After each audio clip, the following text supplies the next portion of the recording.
When it comes to raising private money, you really need to sound professional. By sounding professional, you need to ask the right questions. So this is part 2 of this 2-part series about how to choose a lender for your real estate deals. 25 most important questions that you need to ask when you're choosing a lender for your deals.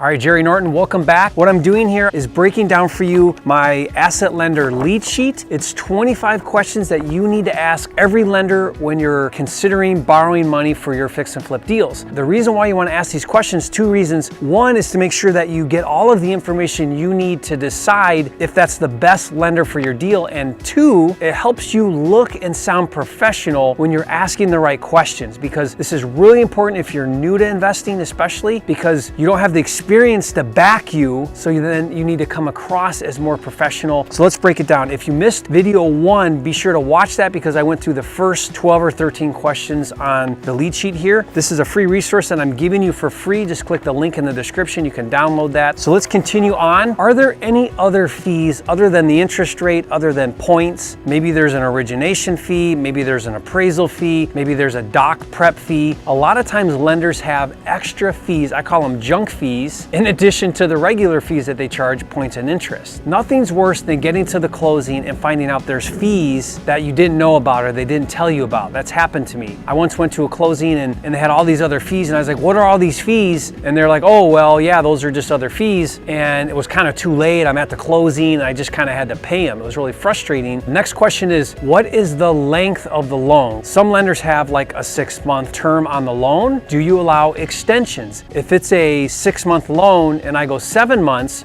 what happens? Sometimes they charge you additional points. How is it handled if we go over? And what are those extension fees if there is an extension? Next question is, how much time do you need to close? How much notice do you need? They have to get their money together. They have to do all of the things on their end to make sure that they're ready for the closing. Don't tell a seller you can close in 3 days if you're using a funding source and you don't know how long it's going to take the funding source. When I'm talking to hard money or private money lenders, I ask them, from the moment I bring you the deal to the closing on that purchase, how much time do you need to be ready on your end? If they tell you I can be ready in 2 weeks, not a problem, great. Now I know when I'm making offers that I can tell a seller, hey, I can close in 2 weeks, but I know my time frame now. Next question, can you provide proof of funds? Proof of funds is a letter or a statement, a bank statement or something in writing from your lender that says you're good for the money. It says, I have a relationship with Jerry. I will lend them money on deals if it meets my criteria. They'll give you that in a letter. You can provide that letter to the real estate agent or to the seller so that they feel comfortable that you're going to be able to close on the deal. Proof of funds is really common in this business, especially with on market, because agents like to see that. They like to ask that. Next question then is, what is the process to get a proof of fund? We actually give proof of funds letters. So you can check that out. Go to getflipster.com and you can learn all about that software. It's my deal management platform, and proof of funds is included in that. So it's really great. You can get as many proof of funds letters as you want for as many deals as you want. They're custom, specific to you and the deal. So it's really great when you're out there making offers as a cash buyer when you have that proof of funds. So when you're talking to an asset lender, hard money, private money, and they're telling you, here's my interest, here's my points, here's this, here's that, you want to ask them, okay, how long are these terms good for? Because what happens with money lenders is they change all the time depending on how much capital they have available. So if they put all their money out on the streets, money gets more expensive. If they've got all their money back and they need to deploy that money, oftentimes the rates go down. So it fluctuates from time to time. And then I ask, can you give me everything we've talked about in a letter, spelling it out in writing, so I now have it as a reference? I once talked to a hard money lender. They told me all their terms and rates and everything. And then I got to closing and it was different and it was more expensive. And I was like, well, that's not what you told me when we talked about it. And they said, well, you know, that was before, this is now, you know, things changed and this is what the rates are today. And so I was really frustrated because I thought it would be something different different than what it was. So now I ask them, I say, how good are these terms for? And can you give that to me in writing?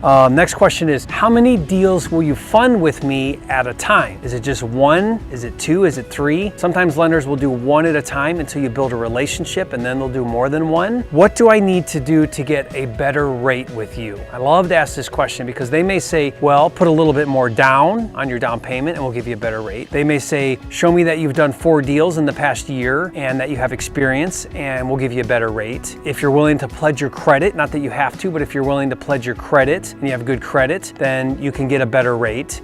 Maybe pay more points and you can get a better interest rate. So there's lots of things that you can do that might get you a better rate with that lender. So ask. One of the things I do with my private money investors, I tell them, if you lend me more money, I'll pay you a higher interest rate as an incentive for them to lend me more money on my deals. And then the last question is, what is the procedure to present a deal? What are the steps that you want to see? What information do you need? Do you have a portal where I upload it? Who do I talk to? Is there something I email? Is there a list of information that you need to see? That way I know your process, and when I have a deal, I can put it in front of you and it's got everything that you want to see to approve me for lending on that deal. If you like what you're learning, be sure to subscribe to the channel. We're putting videos out like this daily. Click the bell icon. That'll notify you every time a new video comes out. Guys, in the last 2 videos, the one previously, that is part 1, and now this video, part 2, what I've done is I've gone through and I've broken down the 25 questions that you need to ask every lender when you're borrowing money on real estate deals. And I include this in my private money credibility packet. You can download this for free. Just click the link in the description. Get out there, guys, crush it, raise money with confidence, be able to talk to lenders. The better you're able to speak their language, the easier it is to raise money. That's so important to grow your business. Jerry Norton, and I'll see you on the next video.